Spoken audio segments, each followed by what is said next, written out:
Welcome. This is Studio Set Stage, a weekly podcast with us, Cynthia Mallard and Marq Dean, where we take you from the studio to the set to the stage in the world of entertainment.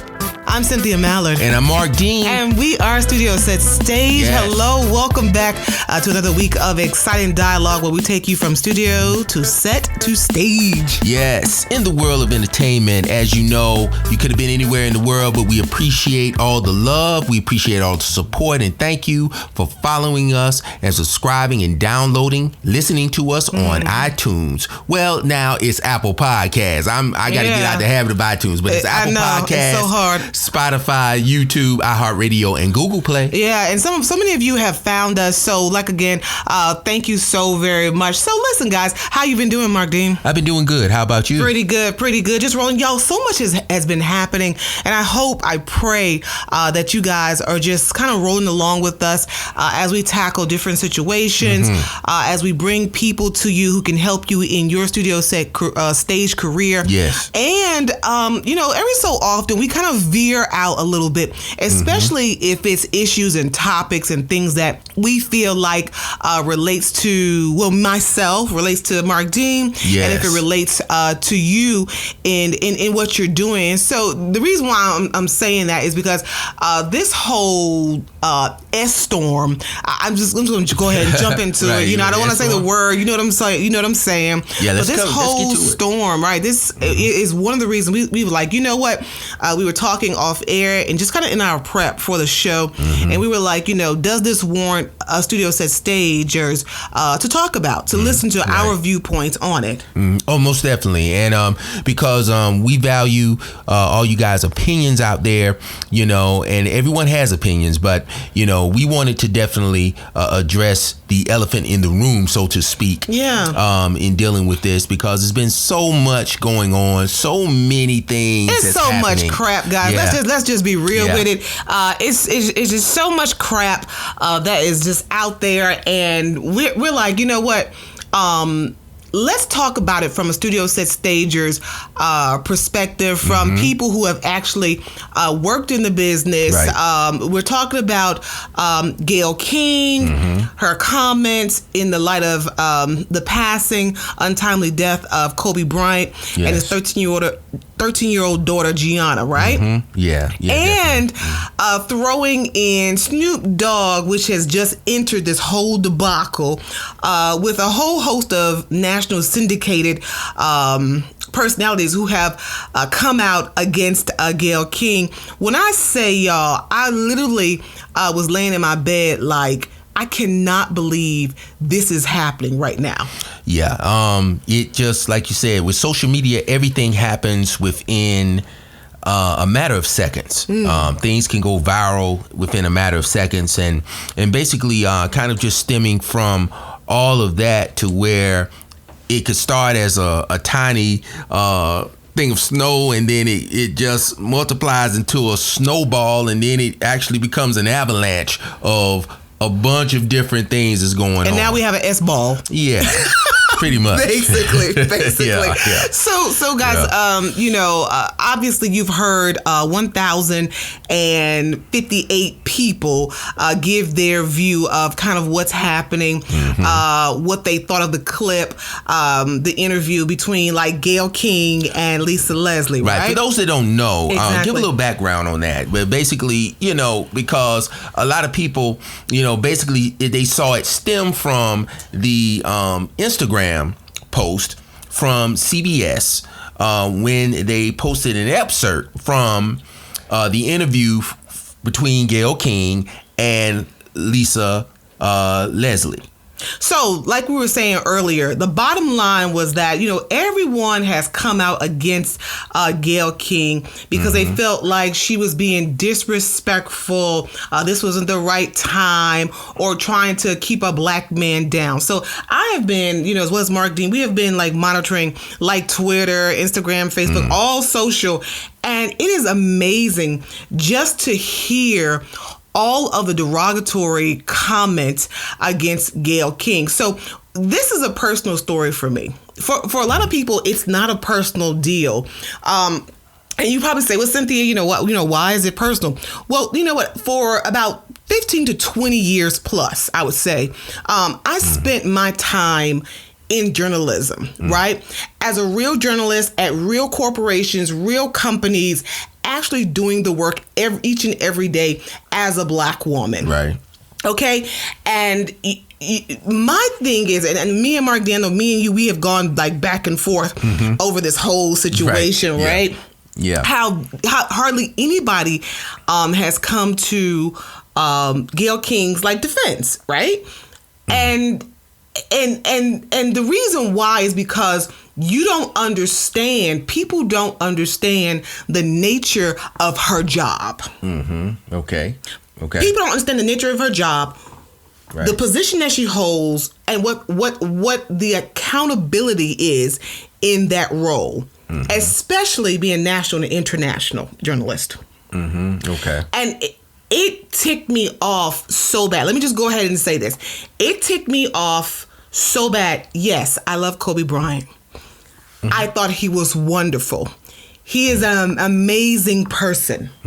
He did great things, right? Yes, he did. But how do we arrive at a true, fair, long-standing, steady journalist such as Gayle King, who has proven herself so many times over in the past 30 to 40 years? How do we start demagoguing her? How do we get to that point over a small little clip? One little clip that people saw. Did not even watch the entire interview, but took that one little clip and made all these assumptions against this Black woman. Right. Well, I will say this, chiming in, and like I said, Cynthia, we've had this in-depth conversation, off the air, but basically my take on it is, you're dealing with layers. It's layers to this entire situation. First of all, before I get into my spiel, I just want to say, our condolences goes out to the Kobe Bryant family, and Vanessa and the family. And I know it's a really heavy time. People are, it's, just the tragedy itself, highly emotional. Just the tragedy with Kobe and his daughter, right, and also the other families. So definitely, I want to put out and issue my condolences to the family. Now, going forward, moving on to the matter at hand, the interview. When I first saw the snippet that CBS News had placed about the entire interview, real talk, I was ticked off because, in essence, looking at, if you just based the whole interview off of that particular snippet, the way they put the slant on it, right. and this was my thing. You're saying that if you haven't watched or listened to the entire interview, right? Exactly. Okay. And so from that, you would only gather that, okay, where is this going? And just seeing the comment that Lisa Leslie made, and just you watching that snippet, it could, at face value, could take people off. Now, I did, and of course, being in journalism and the media, I went on and I was able to see the entire interview. But no. But see, the thing about it is, you say but you say it ticked you off. I wasn't when done. You saw listen to me. But you said you saw the snippet. Yes, it ticked you off, right? But I'm not done. Let me finish. Okay. What I'm saying is, from that, if you just saw that snippet and you didn't see the whole interview, I understand why people got ticked off at that. Now, moving on from that. And I told you, don't get upset. When we had this conversation, I was like, when I saw it, I said, the first thing I asked you, which you had not seen the whole interview, my first thing to you was what? Yeah. Have you watched the entire interview? You had said no. And I said no.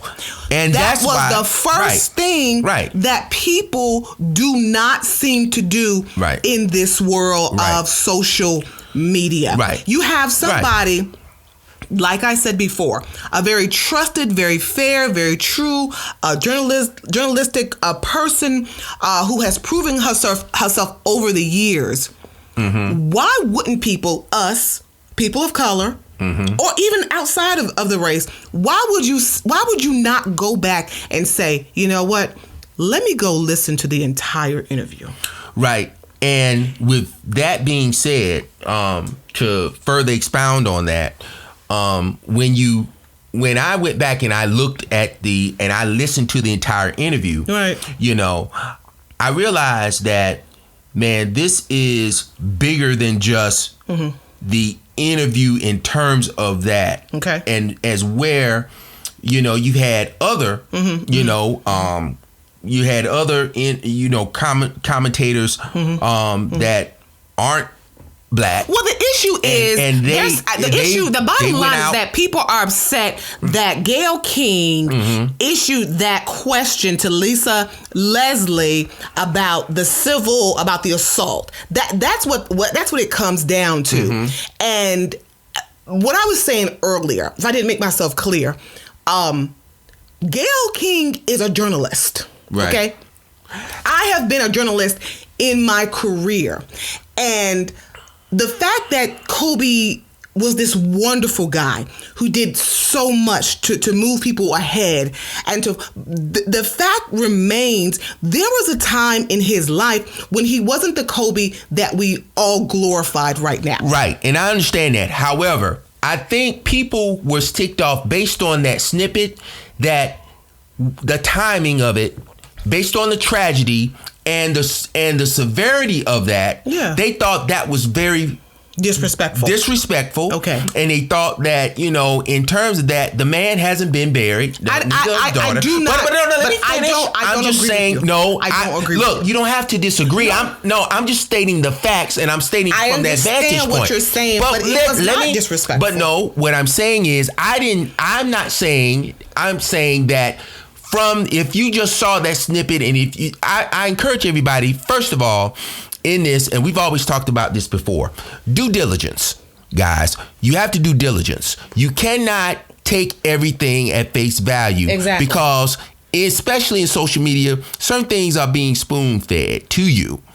And the slant that they put on it, and I not only look at, you know, because, Gayle was attacked. She was attacked. Okay, so we haven't even gotten to that so many part. But I'm just saying. But I'm giving you my vantage point from it, because a lot of other people feel the same way too. No, but now, I know, but we'll get to that. But what I'm saying is, we're just talking about the fairness and the because we were talking about the disrespectfulness of it. Yeah. So I'm just trying to figure out how people have come to the decision that it's disrespectful to bring up facts as a journalist on a national platform from a very fair and prudent journalist. Well, okay, finish. I'll let you finish. It does not matter. Like I told you, we were talking off air. Mm-hmm.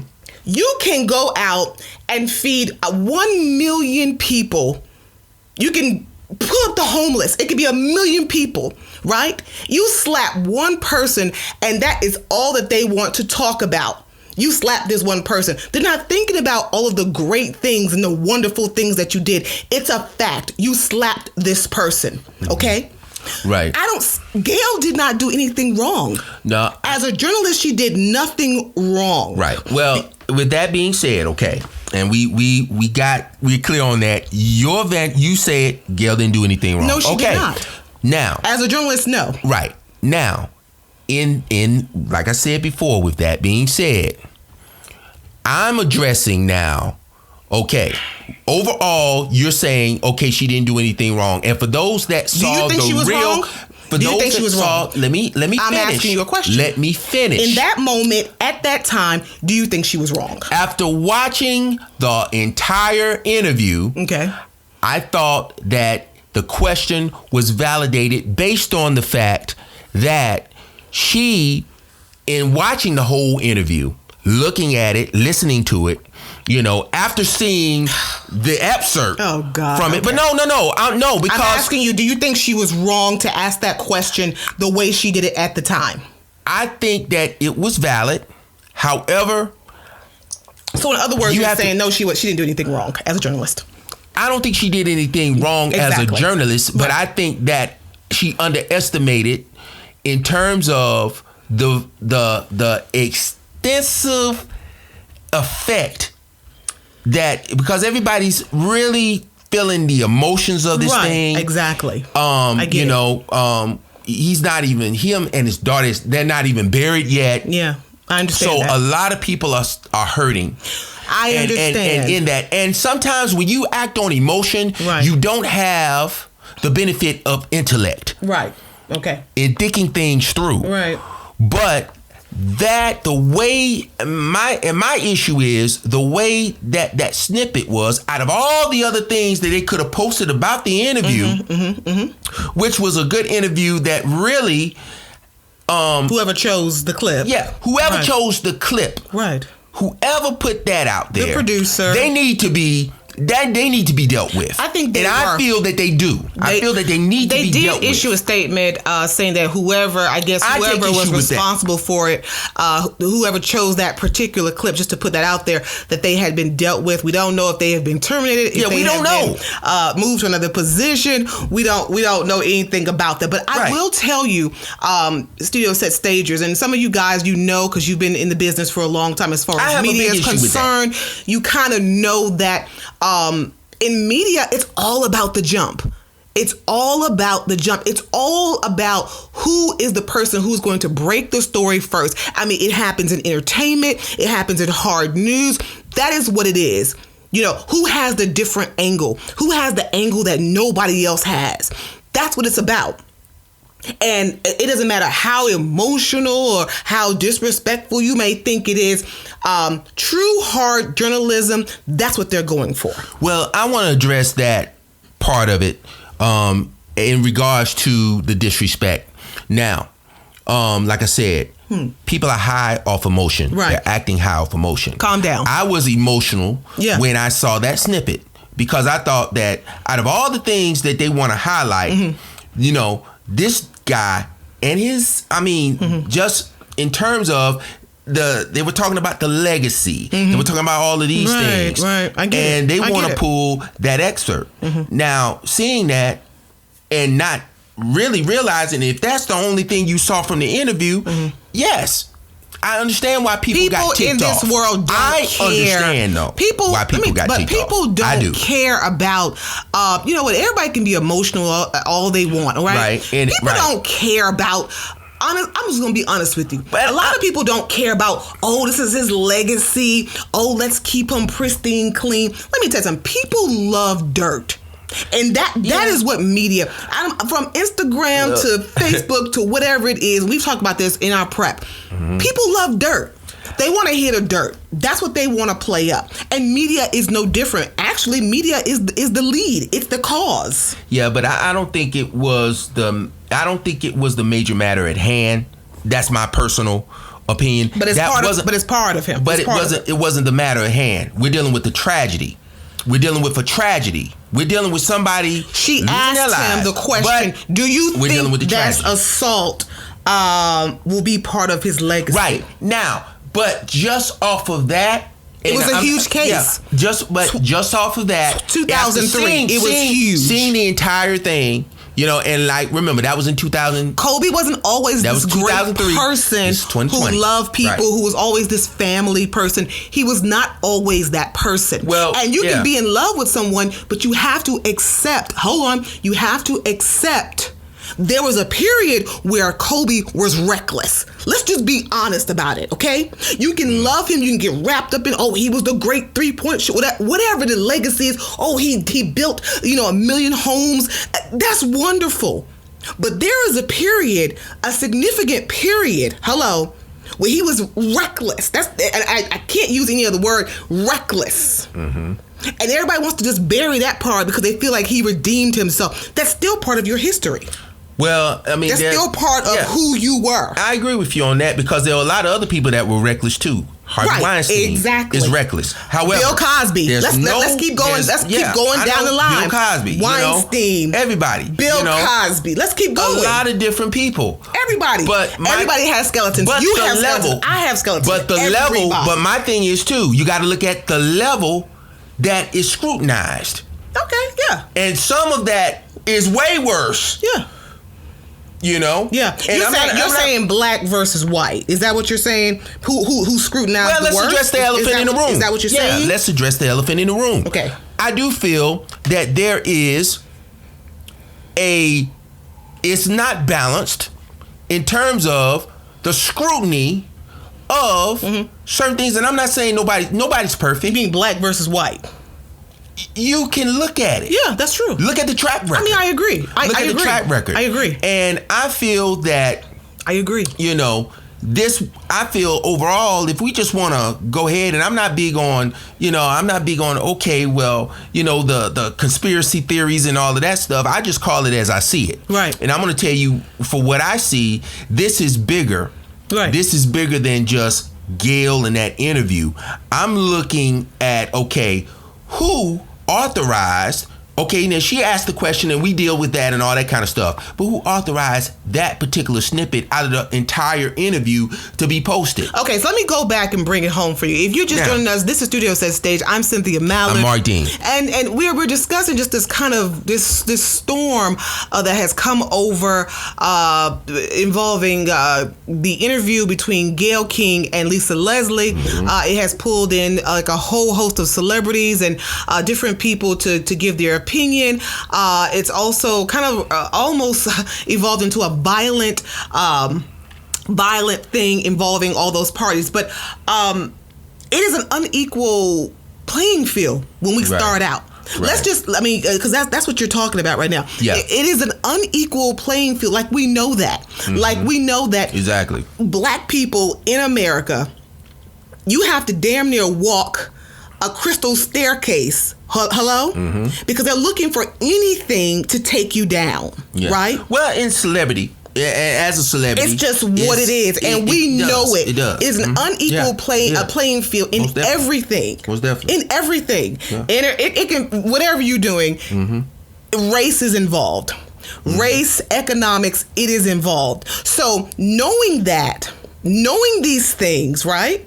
Bill Cosby, knowing these things, Kobe Bryant, knowing these things, why would you give someone something?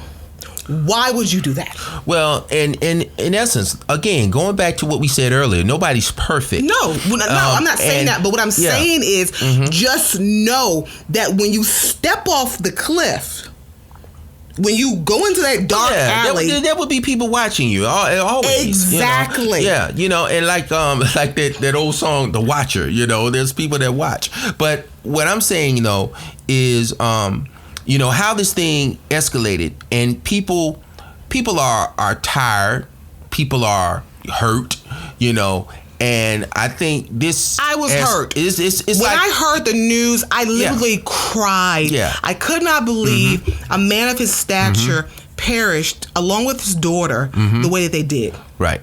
So it touched everyone. Yeah. But you have to have enough sense, enough intellect to know, okay, this is A, B, C.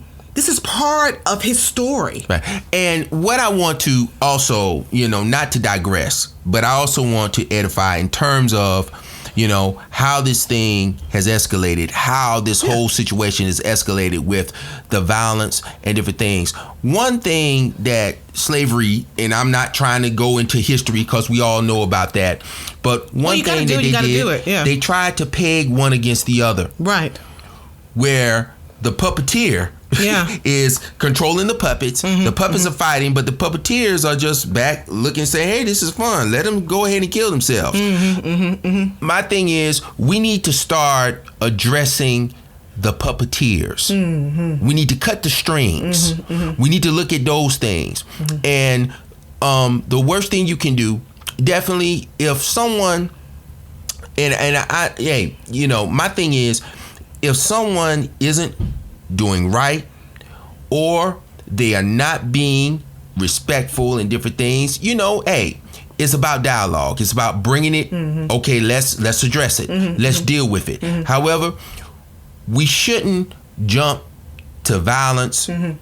First of all, I don't condone violence. So what Mark Dean is referring to, guys, just further, like I said, furthering the story, our beloved Snoop Dogg, because we will say he is a fellow studio set stager. Once he saw the clip, and I'm reading here. He did take to social media in a little video, and speaking on Gayle King, he actually called her a funky dog head bitch. Hold on, let me go back for y'all. He actually called Gayle King, quotation, funky dog head, respect the family is what he continued to say, respect the family and back off before we come get you. So this has happened. So, right. Hello. Okay. Hello. This has come from the mouth or the words, the fingers, whatever, of Snoop Dogg to someone like a Gayle King. When you read something like that, or you hear him, it's a video. You can go on, check the video. What does that sound like? That is a threat.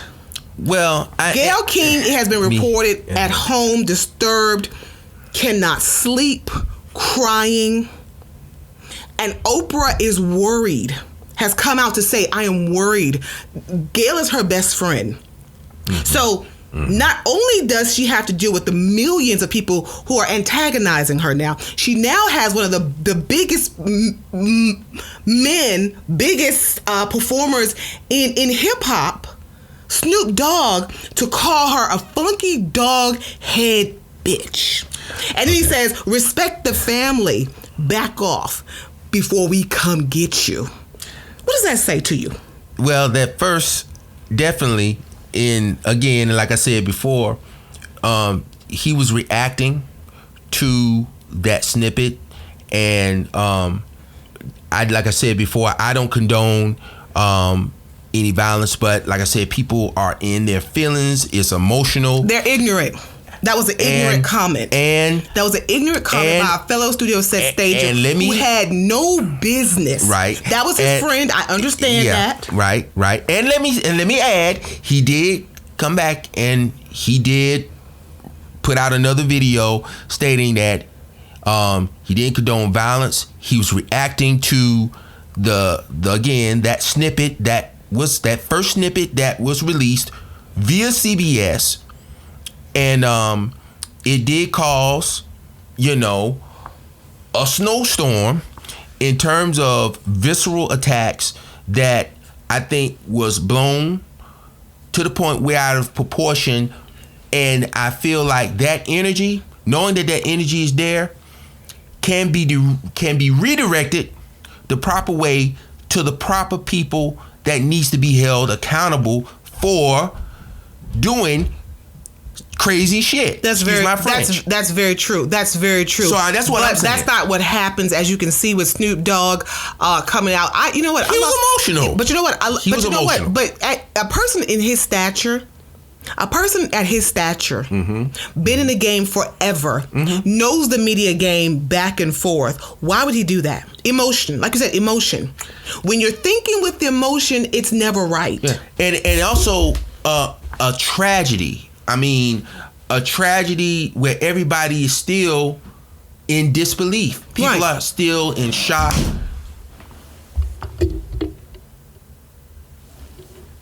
People are still in shock. People are still in disbelief over this tragedy.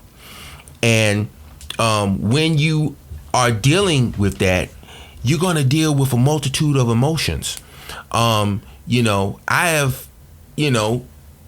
I've seen it. I got texts, from people that was very emotional. Just personal texts that I got when I heard the news, when the news passed over. Yeah, we all did. We all did. And I'm just saying that we have to know that the worst thing we can do at this moment in time is act off of that. Because like I said, you're missing the bigger picture. Well, I will tell you that I will tell you guys, it doesn't end. It doesn't end with Snoop Dogg, because if you guys have been watching social media, you know that the Susan Rice, Ambassador Rice, Susan Rice, right?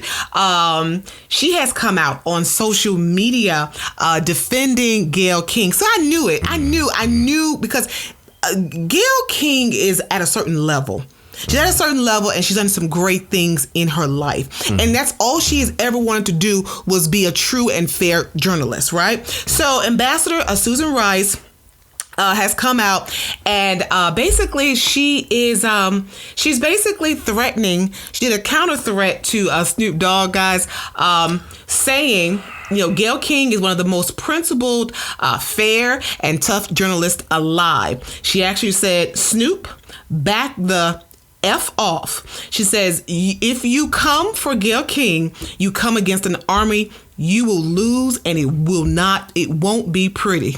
Ooh. Okay. I just want to say this. Do I need to read that again? No, because this is Susan Rice now, guys. Well, who has come out. Yeah, and to put Snoop Dogg in his place. Well, I just want to say this. What you think about that? Putting people in their place right now, because no, I think. Okay, go ahead. What were you going to say? I feel like this. This is the aim and the goal of those that don't want to see a unification take place. Okay. I get it. I get what you're saying. And what I'm saying is, you gotta, this thing is chess, it's not checkers. Yeah. But somebody needed to check him. But somebody needed to check him. But I'm saying, though, somebody needed, of her stature, needed to check him.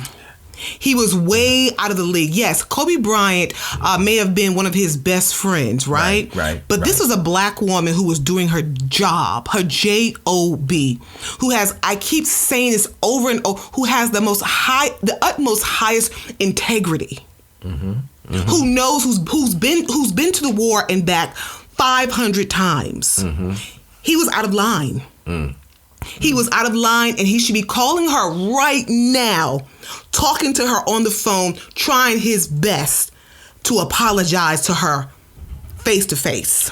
Well, I think it's going to take more than just that. I think emotions are going to have to settle, and I think the dust is going to have to settle on this thing before a resolve, because I think it's a little deeper than that. I think people are, first of all, frustrated, and there's underlying things, there's underlying factors that are involved in this explosion, if you will. I think the tragedy, which it is something to, pause, because it definitely put another deeper perspective on life in general. Tomorrow's not promised. However, at the same token, we have to realize that, like the old folks say, the devil is busy. And he will try to seek, conquer, and destroy. And that's ongoing. We have to lean to a higher level of consciousness and understand that, arguing and they say when you're arguing with fools, from a distance you can't tell which one is the fool. But they want us to argue like fools to keep our eyes off of the prize. So I agree. I would say that the dust has to settle, and some of these comments based on that is valid, but there's a deeper thing. And like I tell people before, and I say it again, guys, do your diligence. Just don't jump to conclusions, because this is how things can escalate out of control. Growing up, I remember when it was the East Coast, West Coast beef. That escalated, things jumped out of control. but nobody was looking at the bigger picture. What it meant. The emotions. People were acting off of emotion. I will tell you, on like just going through social media right now, like on Twitter and stuff, guys, like the comments is, I cannot believe how this has blown up. But one person actually tweeted a quote from Malcolm X. It's like, the most disrespected person in America is the black woman. The most unprotected person in America is the black woman. The most neglected person in America is the black woman, Malcolm X. And it's true. It's true, because there were so many other journalists who raised the same question. And I think they've since just dropped off. No one said anything else about the white journalists who actually asked the same questions. My point exactly. Right. My thing is, hey, let's make sure that we look at that as well. And those people speak out. Now, for some, and I get it, they're saying, well, sister, first thing, sister shouldn't do that. And I get all of that as well. But there needs to be a higher level of accountability, and they need to take responsibility for those things. Now, I get it. Hey, First Amendment, First Amendment, you have the right to free speech, you have the right and all of that, and I get that. However, like you said before, those that are somewhat speaking reckless, that are speaking reckless, they need to be held accountable. Let me tell you, like I said earlier, Cynthia Mallard, a studio set stager, I can go out here and give away $20 million. I can go and give $20 million if I had $20 million, right? I'll take one. Exactly. But if I kill somebody tomorrow, they won't even think about the $20 million that I gave away to poverty-stricken people. Yeah, if you that's just what this is. I've been emotional about it. You have been emotional about it. But at the end of the day, Gayle King did nothing wrong. That's what it comes down to. And it comes down to these people who are, hey, y'all can hate me for whatever it is you want to hate me. It comes down to these fans who, yes, you can love a person, but it's okay. There are so many different facets that make up a person's life. I agree. There are so many facets that make up a person's life. You can't just sit around and just report or talk about the good stuff. Right. Yeah. It's the bad things. We talk about this all the time. It's the bad things, right? That help you to be who you are. Just the ups and downs. Exactly. So nobody. So what? So what? We all just sunshine walking around? No. Throw it up in the air. Sunshine come down. No. That's not what this is. And so for people who are fans, who are love, I understand. My heart. I'm a mother. I am a wife. So I understand the family. I get that. My heart goes out to Vanessa. Yes. I can't even imagine what space, where she, I get that. I feel that or whatever. Yes. But Gayle, on the other hand, in her work, in the school of thought that she comes from, I know where she comes from. She's coming from that Walter Cronkite. She's coming from that Barbara Walters school. I'm telling you. And when you are from that mode, when you are from that era, you're taught to go into the job, to go into the interview without the emotion. You're taught to go in there. These are the facts. We need all these questions answered. Regardless if you're black, white, Hispanic, whatever. That's the school of thought that Gayle comes from. It's where Oprah comes from. It's a whole host of Tamron Hall. They all come from that school of thought. And people who have never done the business, they probably can't understand that part. It's a job. If you work at the chicken house, you go in there, you stuff the chicken, you cut the chicken. You're not thinking about emotions. Oh, poor chicken. We cut the chicken down. Oh, God, I can't believe we killed a chicken. No, you're in there what? You slicing and dicing, baby. Okay, slicing and dicing. That's what it's coming down to. That's what it's coming down. First that of all, was the easiest way that I could. I want to say that everyone understand. The thoughts, opinions, and views of Cynthia Mallard does not reflect those of Marq Dean. Listen, guys, you know what? Like I said, we love you guys so much. Yeah. And like I said, this is really a special edition of Studio Set Stage, especially surrounding this storm that has involved, which, you know, came from the Gayle King interview over Kobe Bryant's assault attack in 2003, which has now involved Snoop Dogg, former ambassador Susan Rice. So it's just amazing to see where this is going to go. Yeah, and like I said, I think the dust needs to settle on it, and I think once emotions subside, and it's going to take a while to get over this tragedy, but I think once emotions subside, I think there needs to be a respectful dialogue in looking at what's going on beneath the surface in terms of fair reporting, accountability. All of those things need to be in question, and not just addressed on this, but on so many other levels, because it is uneven, and life is not fair. Nobody gives you anything. No. Like we've talked about this before. It's not gonna be hunky-dory here. At the same time, right. The right to vote wasn't just granted to us.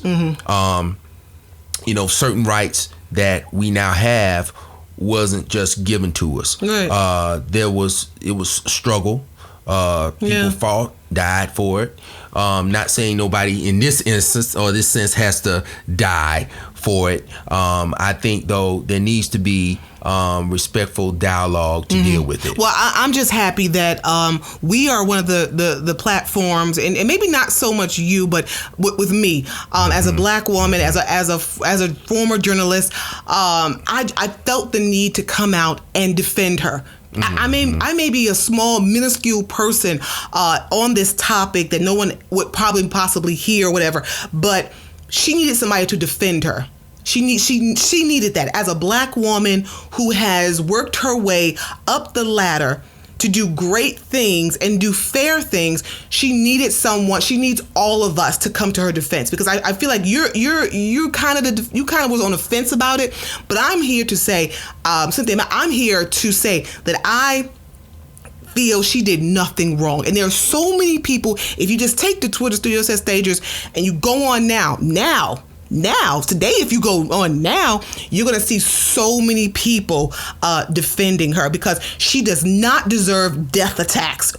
She does not death threats. She does not deserve any of those things that have been thrown at her just because she was doing a great journalism job. What she did, most journalists would say, oh my God, kudos. This is what we do. This is how we do it. Regardless of if the person died an hour ago. It's just true. It's just true. The reason why, think about this. TMZ has come up. Why has TMZ come up? Why? Why has TMZ come up? You have controversy, Controversy is king. The different angle is king. The person who gets there first, sometimes don't even matter if it's accurate or not, is king. That is the society, that is the world that we are living in. Okay, guys, so this is Studio Set Stage. You can reach us on all platforms. Yes, you can reach us on Apple Podcasts, Spotify, YouTube, iHeartRadio, and Google Play. And also check out our website at studiosetstage.com. That's studiosetstage.com. Thank you, and we will see you again. Hey, don't be issuing no death threats to Studio Set Stage, because look, we don't play that. Look, we going straight to the police.